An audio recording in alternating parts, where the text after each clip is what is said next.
Bovendigul merupakan kabupaten dengan hutan alami terluas di Papua yang kini dibebani oleh konsesi perkebunan kelapa sawit. Setidaknya 14 perusahaan sudah mendapatkan izin pelepasan kawasan hutan seluas 417.000 hektar. Hutan perawan Bovendigul bukan hanya rumah bagi satwa liar dan masyarakat adat, tapi juga menjadi incaran para investor dan konglomerat. Praktek kotor dan kong kali kong antara perusahaan dan politisi terjadi untuk menguasai konsesi di Bovendigul. 7 perusahaan siluman mendapatkan izin konsesi dari bupati seluas 280.000 hektar atau sekitar 10% dari luas kabupaten untuk disulap menjadi perkebunan kelapa sawit. Proyek penghancur hutan Papua yang dipenuhi dengan skandal, kejanggalan hingga konflik ini kemudian dikenal sebagai proyek Tanah Merah. Lantas, bagaimana skemanya dan siapa saja di balik proyek ambisius ini? Yusak Yaluo menjadi politisi yang memegang jabatan penting selama hampir 1 dekade di Bovendigul. Mengawali karir politik sebagai wakil ketua DPRD Bovendigul, dirinya kemudian melenggang menjadi Bupati Bovendigul pada 2005. Yusak memegang kendali atas kabupaten dengan cakupan hutan yang begitu luas. Masalahnya, kewenangannya mengeluarkan izin-izin perkebunan kepada para investor telah menciptakan bom waktu bagi masyarakat adat dan keaslian hutan Bovendigul. Selama menjadi bupati, Yusak menerima banyak tawaran dari para investor yang mencari lahan di wilayahnya. Di lain sisi, pemerintah di bawah kepemimpinan SBY juga sedang mendorong investasi besar-besaran di hutan Papua dan Maluku untuk mega proyek pengembangan bahan bakar nabati. Pada 2007, Yusak mengeluarkan izin konsesi lahan kepada 7 perusahaan seluas 280.000 hektar yang membentang di antara Sungai Digul hingga mendekati Sungai Mapi. Masalahnya, menurut investigasi Tempo dan Dekiko Project, proses penerbitan izin ini dipenuhi dengan skandal hingga kejanggalan. Ketujuh perusahaan yang mendapatkan izin konsesi itu merupakan perusahaan cangkang yang identitas pemegang saham dan alamatnya tidak dapat ditelusuri, bahkan palsu. Dokumen AMDAL yang tidak dapat diakses hingga berkonflik dengan masyarakat adat. Yusak sendiri mengaku tak tahu jika 7 perusahaan itu berstatus bodong. Menurutnya, perusahaan-perusahaan itu dikuasai oleh Genting Group, perusahaan asal Malaysia yang memiliki unit bisnis pariwisata, kasino, dan perkebunan.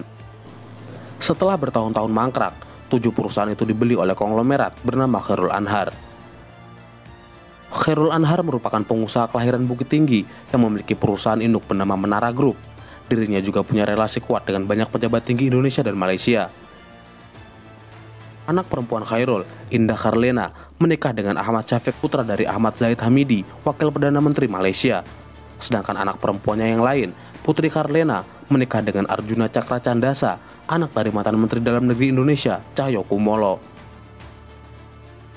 Perusahaan Menara Group milik Khairul Anhar punya rekam jejak yang buruk di Kepulauan Aru, Maluku.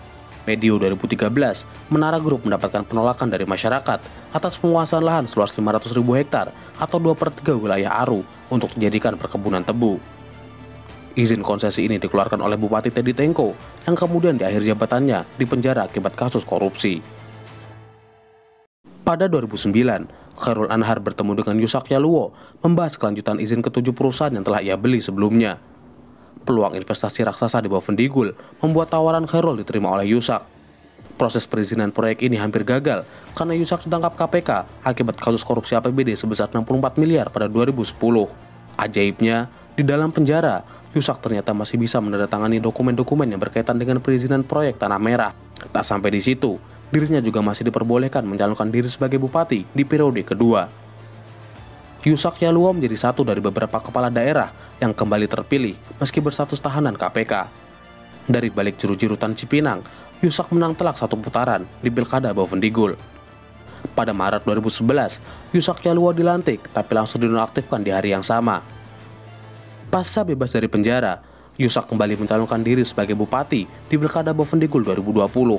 Kasus korupsi yang menimpanya nyatanya tak terlalu berpengaruh. Buktinya, ia kembali menang bersama wakilnya, Yaakob Yaremba. Sayang, Mahkamah Konstitusi mendiskualifikasi pasangan Yusak Yaakob lantaran telah melanggar aturan pencalonan. Pada pemungutan suara ulang, adik Yusak, Hengki Yaluo, yang juga mencalonkan diri sebagai bupati, keluar sebagai pemenang. Pada 2011 hingga 2012, sebagian besar saham 7 perusahaan proyek Tanah Merah telah dijual ke perusahaan-perusahaan lain. 2 perusahaan dibeli oleh Wijaya Baru Global, perusahaan asal Malaysia yang kemudian berganti nama menjadi Tedmax Resources. Mantan Kapolri, Dai Bakhtiar, sempat menjabat sebagai Direktur Independen Non-Eksekutif. Sementara 4 perusahaan lain sahamnya dipegang oleh perusahaan anonim yang beralamat di Uni Emirat Arab. Beberapa sumber menyebut perusahaan itu ialah Hayil Said Anam Group dari Yaman melalui Pacific Interlink, perusahaan Malaysia yang aktif dalam pengolahan dan perdagangan minyak kelapa sawit. Beberapa anggota keluarga Hayil Said sempat duduk di dewan direksi, lalu kemudian digantikan oleh beberapa nama penting dari Indonesia seperti Tommy Sagiman, pensiunan jenderal polisi yang pernah menjabat di Badan Narkotika Nasional, hingga Alwi Syihab, mantan Menteri Luar Negeri. Keduanya membantah berperan aktif dalam proyek tersebut, sedangkan satu perusahaan lagi masih di bawah kendali Menara Group. Beberapa nama tokoh politik juga terkait dengan Menara Group, seperti Muhammad Haikal, anak politisi Fuad Bawazir yang merupakan anggota DPR RI, Edi Yosfi, pengusaha yang dekat dengan Partai PAN. Izin pelepasan kawasan hutan untuk perusahaan-perusahaan itu ditandatangani oleh Zulkifli Hasan yang saat itu menjabat sebagai Menteri Kehutanan.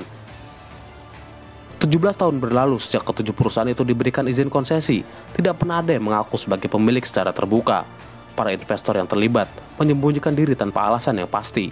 Pejabat pemerintahan Bovendigul pun tidak tahu siapa yang menguasai lahan di wilayah mereka.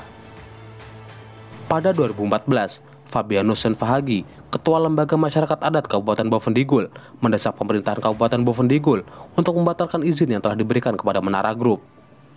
Ia meminta agar penetapannya diberikan kepada investor baru. Bupati Bovendigul, Yesaya Merasi, kemudian mencabut izin 3 perusahaan proyek tanah merah dan menerbitkan izin baru kepada perusahaan Digul Agri Group. Perusahaan Digul Agri Group merupakan perusahaan milik Vence Rumangkang. Vence Rumangkang sendiri merupakan pengusaha sukses sekaligus salah satu pendiri Partai Demokrat. Pada tahun 2017, satu izin konsesi kembali dicabut dan izin lokasi baru diberikan kepada PT Indo Asiana Lestari. Pemilik saham mayoritasnya adalah Mandala Resources, sebuah perusahaan cangkang yang terdaftar di kota Kinabalu. PT Indo Asiana Lestari inilah yang kini sedang berkonflik dengan masyarakat adat karena menguasai lahan seluas 36.000 hektar yang berada di hutan adat milik warga Moro yang merupakan bagian dari suku Auyu. Kini, perusahaan-perusahaan tinggal menanti izin dari pemerintah Provinsi Papua dan Kementerian Lingkungan Hidup dan Kehutanan. Jika itu sudah didapatkan, maka mereka pun akan siap beroperasi. Sementara 2 perusahaan yang dimiliki oleh perusahaan anonim dari Uni Emirat Arab sudah menebang 2% hutan dari total wilayah proyek. Yusak yang awalnya membuka jalan bagi investor dan korporasi ini akhirnya menyadari bahwa proyek itu adalah kesalahan yang besar. Hal itu bisa menimbulkan kehancuran yang luar biasa bagi masyarakat di Bovendigul. Dalam suatu kesempatan, Yusak pernah berkata, "Saya tidak mau memikul dosa, semuanya harus dibongkar habis-habisan."